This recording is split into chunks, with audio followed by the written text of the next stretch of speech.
जानकारी चाहेंगे तो मैं बताऊं? जी ज़रूर, ये तो हम चाहते थे। यह वह प्राचीन स्थल है जिसको मांडवीय ऋषि ने यह वह प्राचीन स्थल है जिसको मांडवीय ऋषि ने तपस्या करके इस स्थल के महत्व को उजागर किया था इतिहास के पुराने पन्नों में। ब्रह्मा, विष्णु और महेश तीनों ऋषियों की पूजा इस स्थान पे की जाती थी और ये तीनों के विखंडित मंदिर यहाँ पे आए हुए हैं। मांडवीय ऋषि के पश्चात यहाँ पे कई राजाओं ने अलग अलग समयों में राज किया, जिसमें मंडोर के प्रतिहार से लेके चोल, चालुक्य, सैल आदि वंशों ने राज किया। एक समय आया जब देसी रियासतों में झगड़े चल रहे थे, तब राठौड़ वंश ने मंडोर के प्रतिहारों को पराजित करके इस किले पर अपना आधिपत्य स्थापित किया था। लंबे समय तक राठौड़ वंश यहाँ पे राज करता रहा। यहाँ नारसिंह जी का मंदिर भी आप देख सकते हैं, जिन्होंने अपनी गर्दन काट के और युद्ध किया था, बिना गर्दन के युद्ध करते रहे। और जिस स्थान पे गर्दन काटी थी, अभी अपन जिस रास्ते से आए हैं वहाँ पे एक नाहर सिंह जी का मंदिर है, वही स्थान है।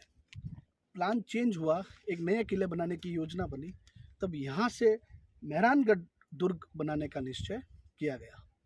तो मंडोर जो मुख्य मांडव्य शहर था, इतिहास में आप देखोगे इतिहास के शास्त्रों में जिस सिटी को नाम दिया गया है मांडव्यपुर, इसको मांडव्यपुर कहते हैं। मांडव्य ऋषि का ये स्थान है मांडव्यपुर। और कालांतर में अलग अलग राजाओं के काल में अलग अलग राजाओं ने राज किया था और उसी कड़ी में राठौड़ वंश ने भी राज किया। और राठौड़ वंश के बाद यहाँ से जो किला शिफ्ट कर दिया गया वो था मेहरानगढ़ दुर्ग। जब मेहरानगढ़ दुर्ग पर किला बनाने की योजना बनाई गई, तब वहाँ पर बालीनाथ जी जो थे ऋषि तपस्या कर रहे थे और उनकी तपस्या में विघ्न पहुंचा किला बनाने से। तो उन्होंने मना किया कि यहाँ दुर्ग मत बनाओ, लेकिन उनको और माँ करणी की कृपा से उनको मना बुझाकर वहाँ से शिफ्ट किया गया और मेहरानगढ़ दुर्ग वहाँ पे बनाया गया। इसके जो विध्वंस के बारे में अपन देखते हैं कि यह दुर्ग कैसे विध्वंस हुआ, कैसे समाप्त हुआ, इसके बारे में कई कथाएं प्रचलित है कि इतना अच्छा दुर्ग था और आज दिख क्यों नहीं रहा है, कहाँ गया है। इसके बारे में किंवदंतियाँ है कि यहाँ जो राजा हुआ करते थे, एक बार कहीं विचरण के लिए निकले थे, तो उन्होंने कोई महाराज हैं गुरु, उनकी पुत्री को गलत नज़र से देख रहा या उसको स्पर्श करने का प्रयास किया, जिससे उनके शरीर में कोढ़ आ गया। जिसका इलाज करने के लिए वो कई ऋषियों से मिले, तो किसी ऋषि ने उनको सलाह दी कि मैं आपके लिए भस्म हो रहा हूँ और मेरी भस्मा लेकर आप इस किले तक पहुँच जाना और आपका कोढ़ समाप्त हो जाएगा। जब वो उस भस्म को लेकर किले की तरफ बढ़े, तो जिस जिस गेट से वो आए वो गेट विध्वंस होता रहा और उनका शरीर तो बच गया, लेकिन ये किला नहीं रहा। उसके बाद क्षत्रियों ने यह सोचा कि इस किले को अब हमें कहीं और शिफ्ट कर देना चाहिए। तब ये मेहरानगढ़ की स्थापना का प्रसंग आया और मंडोर से अपन मेहरानगढ़ की तरफ बढ़ गए। और जोधपुर का विकास भी अगर आप देखोगे तो पूर्व टू पश्चिम हो रहा है। यहाँ मंडोर से शुरू हुआ था, जो आज पश्चिम की तरफ बढ़ रहा है। पूरब की तरफ हम कम बढ़ रहे हैं। इतनी जानकारी मेरे को है। ये बोलते हैं ना, जब मेहरानगढ़ सेटल हुआ था तब अकाल पड़ गया था जोधपुर में, तब भी उम्मीद भवन बनाया गया था। उसके लिए बालीनाथ जी ने एक श्राप दिया था कि आप मेरे स्थल से हटा के दुर्ग बना रहे हो, तो आप कितना ही नगर बसा लो यहाँ पे, लेकिन यह नगर कभी खुश नहीं रहेगा। इस नगर में रहने वाले लोगों को यहाँ पे कभी कुछ नहीं मिलेगा, आपको बाहर ही जाना पड़ेगा, यहाँ पे काल ही रहेगा। तो बालीनाथ जी का वो श्राप था।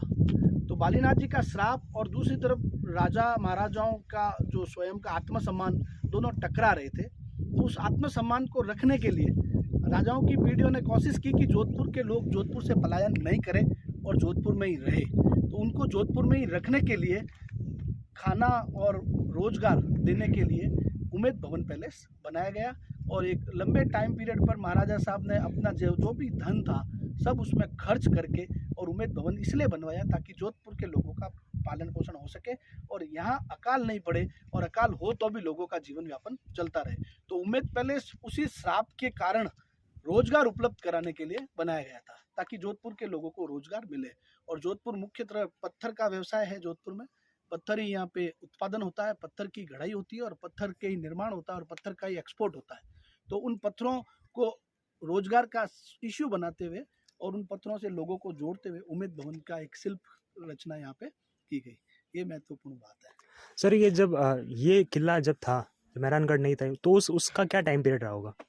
ये ईसा पूर्व का टाइम अपन, हाँ। जैसे आप देखिए अपन मिडाइवल हिस्ट्री में आते हैं तो वो हिस्ट्री आपके शुरू हो रहा है 1500-1600 से, और 1500-1600 से पहले जो 600 ईसा पूर्व, 500 ईसा पूर्व, 300 ईसा पूर्व, 200 अशोक के टाइम में वो तो एंशिएंट इंडिया, प्राचीन भारत। हाँ। तो प्राचीन भारत में भी ये था, प्राचीन भारत के भी अति प्राचीनतम स्थानों में से है। अच्छा। यानी पुरातत्व विभाग ने इस स्थान को पुरातत्व अधिनियम की एक स्पेसिफिक धारा में माना है ताकि यह स्थान संरक्षित क्षेत्रों में माना जाए।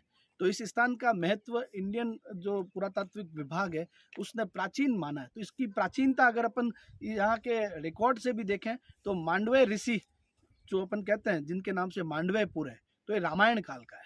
अच्छा। तो रामायण काल जो कई वैज्ञानिक जो मार्शल और स्मिथ से पढ़ेंगे तो वो तो कहेंगे कि भाई वो काल होता ही नहीं था, लेकिन जो भारतीय इतिहास है, भारतीय इतिहास में रामायण और महाभारत का उल्लेख किंवदंतियों से हमें मिला है और उसके अवशेष मिले हैं। तो ये प्राचीन भारत से भी प्राचीन है। प्राचीन भारत के भी दो पार्ट हैं, ईसा पूर्व और ईसवी। हाँ।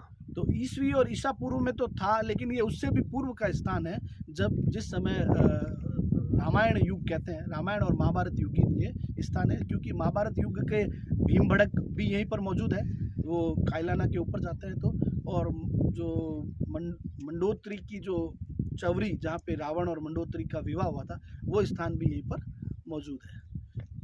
तो ये रावण का जो साउथ में रहने वाला जो रावण था, हाँ। श्रीलंका का, उसके ससुराल का स्थान माना जाता है। अच्छा। मंडोत्री यहाँ से शादी करके वो ले गए थे, और चूंकि रावण भी ब्राह्मण था और मांडवे ऋषि भी ब्राह्मण थे और मंडोत्री भी ब्राह्मण थी, तो उस ब्राह्मण कुल का इस ब्राह्मण कुल में विवाह हुआ था।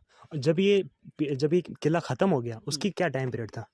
इस किले के समाप्ति का टाइम पीरियड नाहर सिंह जी तक ये किला माना जाता है। नाहर सिंह जी थे तब तक तो ये किला था। फिर उसके बाद राव जोधा ने उस नए किले की नींव रखी 1600 के करीब। तो राव जोधा ने जब उस किले की नींव रखी तब तक इस किले के अवशेष थे, तभी यहीं से काम होता था। अच्छा। तो आप मान के चलो कि 1600 से 1650 तक इसमें रहने लायक जगहें थी, लेकिन चूंकि श्राप थे, कुछ घटनाएं थी जिनके कारण यहाँ रहना संभव नहीं था, नया किला बनाना भी जरूरी था। तो आप 1600 से 1620-30 के बाद का अवधि मान सकते हैं कि राव जोधा के टाइम में लास्ट रहा है। उसके बाद धीरे धीरे ये क्योंकि जब एडमिनिस्ट्रेशन एंड लॉ ही वहाँ चला गया तो इसकी देख रेख कौन करेगा? बिल्कुल। तो उसकी देख रेख नहीं हुई तो धीरे धीरे टूटता गया। और जब ये इतना ही था या फिर और भी बड़ा था? ये मंडोर जो दुर्ग है, इस मंडोर गार्डन, हाँ, मंडोर को अपन गार्डन कहते हैं। हाँ। और मंडोर ये दुर्ग है, और इस स्थान में जो पुरानी जो साउथ शैली है, दक्षिण शैली के ये जो राजघराने और महल होते थे, हाँ। उनमें एक तो राजा का निवास होता था, कुछ मंदिर होते थे, कुछ घूमने के पार्क होते थे, कुछ तालाब होते थे। तो पूरा मिला के जो पुराने किले जो होते थे साउथ शैली के, वो ऐसे ही होते थे। वो जो दिखाई भी दे रहा है इसमें। हाँ, तो आप देखिए उसमें छतरियाँ भी है, हाँ, जो देवताओं की साल है जहाँ पे पूजा होती है, और रहने के स्थान भी है उनके जो बने हुए थे। तो अपन ये नहीं कह सकते कि एक 4 दीवारी का महल हो उसको मंडोर दुर्ग कहें। मंडोर दुर्ग की परिभाषा में वो स्थान आता है जिसमें छतरियाँ भी मिलेगी, मंदिर भी मिलेंगे, इनके रहने के स्थान भी मिलेंगे, इनकी पूजा और तपस्या करने की जगहें भी मिलेगी, और छावनियाँ और सैनिक रहने के स्थान भी मिलेंगे। ये जो बॉर्डर्स दिख रहे हैं आपको चारों तरफ, ये वही बॉर्डर है जो इसकी सीमाएं बांधते हैं। तो अंदर ये पूरा हिस्सा समाया हुआ है। अच्छा। मुख्य द्वार इसका जिससे अपन घुसे हैं मंडोर, यही मुख्य द्वार रहा होगा, इसके अलावा कोई मुख्य द्वार नहीं रहा होगा, और पीछे के स्थान से हमला करने की कोई गुंजाइश नहीं रही थी। तो ये अपन ये मानते हैं कि मंडोर दुर्ग यही रहा होगा, क्योंकि सबसे प्राचीन जो घर बसे हुए हैं मंडोर किले के आसपास, तो छोटे शहर होते तो छोटी आबादी यहाँ पे रही है। मंडोर के बाद महामंदिर में थोड़ी आबादी बढ़ी है, और महामंदिर के बाद जब आप मेहरानगढ़ की तरफ जाओगे तो और आबादी बढ़ी है। तो जैसे जैसे शहर बड़ा होता गया, जैसे जैसे राजाओं के प्लेसेस भी बदलते रहे। सबसे पुराना प्लेस ये रहा। इस प्लेस में अलग अलग वंश आके चले गए, लेकिन मेहरानगढ़ राव जोधा से लेके आज तक राठौड़ वंश का ही रहा है, उस पर अन्य राजाओं का प्रभाव नहीं रहा नहीं। है। किलों के आक्रमण हुए भी हैं अगर जयपुर से युद्ध के टाइम में, तो नीचे तक ही है, किले पे किसी ने कब्जा नहीं किया। मेहरानगढ़ दुर्ग की ये विशेषता है कि उसको कोई फतेह नहीं कर पाया। क्यों? कि वो दुर्ग इस तरह से बना हुआ है कि वो फतेह करने लायक नहीं। मैं आपके बारे में जान सकता हूँ? मैं द्वारकेश व्यास हूँ, जी। BA ऑनर्स हिस्ट्री किया हुआ है मैंने। जी, इतिहास- हम जितने भी ये सारे BA के स्टूडेंट्स हैं। स्टूडेंट्स हैं। अच्छा, BA के स्टूडेंट है। मैंने इतिहास में विशेष वैसे मैं विधि का भी छात्र रहा हूँ, लॉ का भी नॉलेज है, और यही जोधपुर का रहने वाला हूँ, अच्छा, इसलिए जोधपुर के बारे में जानकारी होनी जरूरी है। Thank you very much sir.